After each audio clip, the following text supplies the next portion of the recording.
خوش قسمتی خوش قسمتی یہ نہیں ہوتی کہ آپ کی زندگی میں کوئی دکھ نہ آئے، ایسا تو ممکن ہی نہیں۔ خوش قسمتی جانتے ہیں کیا ہے؟ خوش قسمتی یہ ہے کہ جب بھی کوئی دکھ ملے، ایک کندھا ہو جس پر سر رکھ کے آپ رو سکیں، ایک انسان ہو جس کے سامنے آپ اپنی رام کہانی بیان کر سکیں، اور ایک رشتہ ہو جو ہمارے ساتھ ساتھ خود بھی آنسو بہاتے ہوئے ہمیں سینے سے لگا لے۔ دکھ اور عورت کی زندگی۔ میں یہ سوچتا ہوں اکثر، پتہ نہیں عورت کے اندر کیسے دکھ بس جاتے ہیں جو ختم ہی نہیں ہوتے، جن کی تکلیف کو سارا دن ہنس ہنس کر سہ رہتی ہے، لیکن رات ہوتے ہی اندھیری کی پناہ پاتے ہی آنکھوں کے راستے دکھ بہانے کی ایک ناکام کوشش کرتے کرتے سو جاتی ہے۔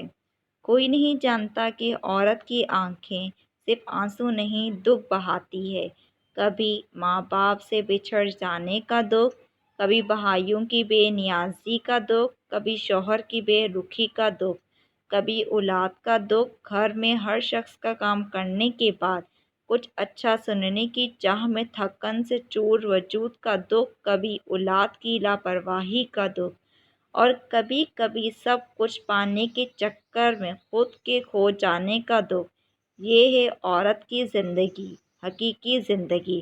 جو وہ دکھوں کی نظر کر دیتی ہے، پھر بھی ہمت کے ساتھ کام لیتی ہے۔ امید۔ پتہ نہیں تکلیف کس بات پر ہوتی ہے، اس بات پر کہ ہم کسی کے لیے بہت خاص ہونا چاہتے ہیں اور اس کے لیے عام سے بھی نہیں ہوتے، یا اس بات پر کہ دل کے ہر گوشے سے ان کی یادوں کو خرچ پانا بھی ہمارے لیے مشکل ہوتا ہے، یا اس بات پر کہ جس کے ساتھ بہت ہنسے ہوں وہ انہی باتوں پر رلانے پر کمر بستہ ہو۔ پتہ نہیں راہیں کھوٹی کرنے والے واپسی کا راستہ بتا کر کیوں نہیں جاتے، ساتھ دے نہیں سکتے تو امید کے دیے کیوں تھما جاتے ہیں۔ ادھورا پن۔ جن سے ہمیں محبت ہوتی ہے، نہ ان کے جھگڑے میں، ان کے غصے میں اور ان کی ناراضگی میں بھی اپنا پن اور محبت کا احساس ہوتا ہے، ان کے کڑوے سے لفظوں میں بھی مٹھاس سی ہوتی ہے، اور اس لیے جب بھی ناراض ہوتا ہوں تو ان کا مجھے منانا اچھا سا لگتا ہے، اور جب وہ مجھ سے ایک لمحہ بھی بات نہ کرے تو اداسی اور ادھورا پن سا محسوس ہوتا ہے، جیسے وہ نہیں تو کچھ بھی نہیں، وہ ہے تو میں بھی ہوں۔